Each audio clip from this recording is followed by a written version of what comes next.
Je m'appelle Israël. Ok. Tu as quel âge? J'ai 11 ans. Tu as 11 ans. Alors, qu'est-ce qui s'est passé? Je suis rentrée devant la porte de l'église. Quand tu es rentré à la porte de l'église, ok. J'ai vu un ange blanc. Tu as vu un ange en blanc. Ceinture noire. Ceinture noire. Épée en feu. Avec une épée en feu. Alors, il était là où William se trouve, il était déjà dans l'église. Il rentrait. L'ange rentrait. D'accord. Donc, l'ange rentrait dans l'église et donc, bon, reprenons. Tu étais dehors. Ok. Et pendant que tu rentrais, l'ange était en train de rentrer aussi. D'accord. Mais toi, tu es rentré avant l'ange. C'est ça. Et tu t'es assise. Et quand tu t'es assise, tu as continué à regarder l'ange. Tu as encore eu la force de regarder l'ange? Ou c'est à ce moment que tu as commencé à pleurer et à crier? C'est à quel moment? Quand tu étais à la porte, quand tu es rentré, ok? Quand tu es rentré, et que l'ange, bon, essaie un peu de nous dire. Moi, je n'ai pas envie de commenter. Dis-nous un peu comment ça s'est passé. Qu'est-ce qui s'est passé? Reprends un peu, parce que c'est aujourd'hui que ça s'est produit. Il y a à peine 2 heures de temps. Quand tu es rentré, tu étais de quel côté? Du côté d'ici. Tu étais au milieu. Ok. Donc, tu es rentré et l'ange était où? Ok. Nous allons montrer devant la porte. Donc, l'ange était devant la porte. Il était devant cette porte-là. Bon, l'ange, ce n'est pas William. William, quitte là-bas. Donc, voilà là. Tu n'es pas là. Ok. Donc, il était... Je vais essayer de me mettre à un endroit. Il était où? Ici ou ici? Il était ici. Ok? Donc il était ici. C'est ça? Et toi tu es passé par où? Tu es passé ici. Donc toi tu es passé par ici. Et tu t'es assise où? Avec maman. Donc quand tu es passé, l'ange était là. Avec une épée en feu, une ceinture noire, une robe blanche. Ok? Toi tu es rentré. Donc, mais quand tu es passé, je te pose la question, parce que nous autres là, on peut avoir peur. Mais tu n'as pas eu peur de passer à côté de lui. Tu as eu peur de passer à côté de lui, mais tu es quand même passé. Ok. Mais quand tu es passé, est-ce qu'il t'a regardé? Il t'a regardé. D'accord. Donc, il t'a regardé et tu es passé t'asseoir. Tu es venu t'asseoir ici. Mais lorsque tu es venu t'asseoir, qu'est-ce qui s'est passé après? Tu as commencé à crier. Mais tu disais qu'il est rentré. Hein? Donc, après que tu es rentré, lui il est rentré avec l'épée en feu. Une épée en feu, une ceinture noire. Ok? Une robe blanche. Et quand il est rentré, toi tu t'es assise et tu as commencé à crier. Mais tu criais pourquoi? Attendez, on va montrer Israël là. Ok. Attendez. Alors, mais tu criais pourquoi? Israël là, tu criais pourquoi? Tu avais peur de mourir? Ok. Elle dit non, ne riez pas. Tu avais peur de quoi? Tu avais peur de l'ange. Tu avais mon courage de peur. Non, ne pleure plus. Non, non, non. Israël, non, non, non. Non, non, non. Ne pleure plus. Ne pleure plus. Ne pleure plus. Cet ange n'est pas venu pour te faire du mal. Cet ange est cet ange qui m'accompagne depuis que j'ai commencé. Je vous disais vendredi ou samedi que cet ange ne m'a jamais laissé. Cet ange ne m'a jamais abandonné. Et cet ange, je vous disais, je crois vendredi, que cet ange ne vous fera jamais du mal. Amen. Je vous avais dit, pour vous qui m'avez accepté et qui m'avez reçu, cet ange ne vous fera jamais du mal. Donc ne pleure pas. Hein? Ok.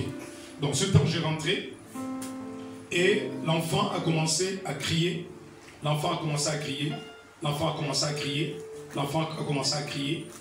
Et je demandais au frère William et à Lévi d'amener l'enfant derrière. Mais l'enfant continuait de crier. Et avec la peur, il y avait des cris. Ouais, ils sont en train de pirater. Attendez, ils sont en train de pirater. Excusez-moi les enfants. Les enfants, pardon. C'est un témoignage très émouvant.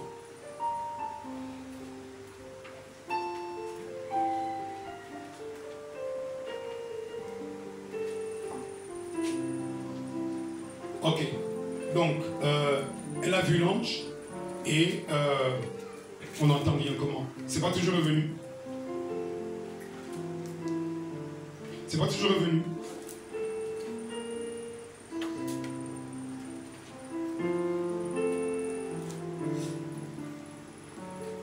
C'est bon.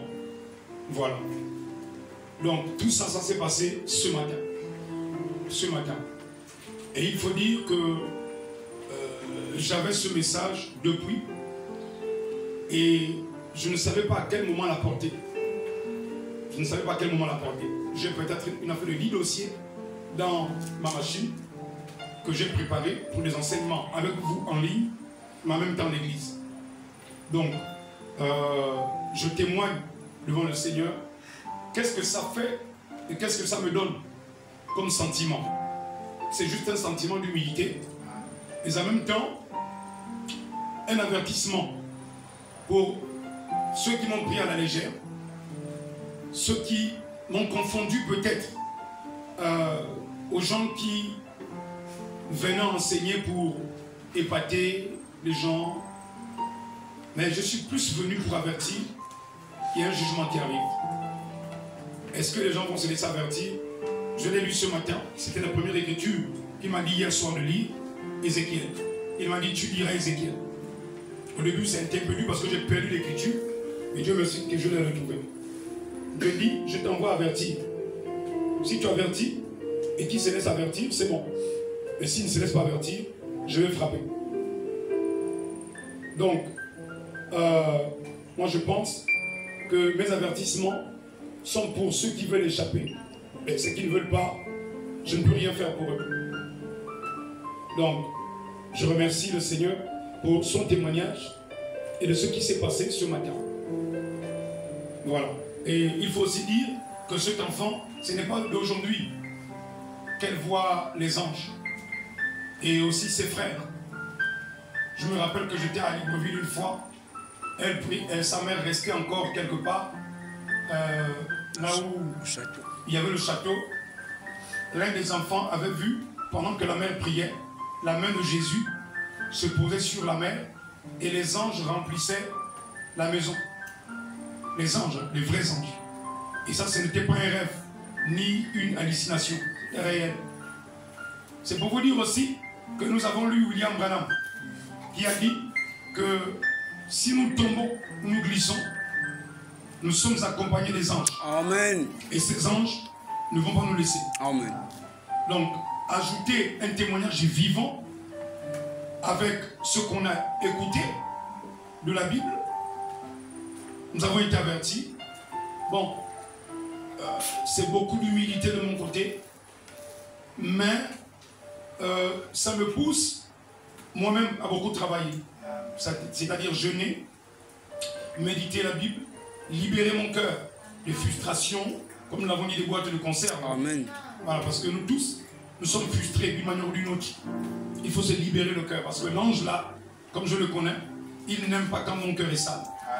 Il n'aime pas quand je retiens de mauvaises pensées. C'est pourquoi chaque jour, j'ai fait un effort de veiller à ce que mon cœur ne s'éloigne pas de la parole. Voici le témoignage d'Israël. Donc Dieu a voulu qu'elle voie cet ange. Quand nous étions encore dans la maison là-bas, c'était une maman qui avait vu cet ange. Cet ange avait fleuri le corps. Elle avait eu la grâce que l'ange, la main de l'ange avait fleuri son corps. Cette sœur est à Tubanga, chez le pasteur Zola. Donc ce n'est pas d'aujourd'hui qu'un ange m'accompagne.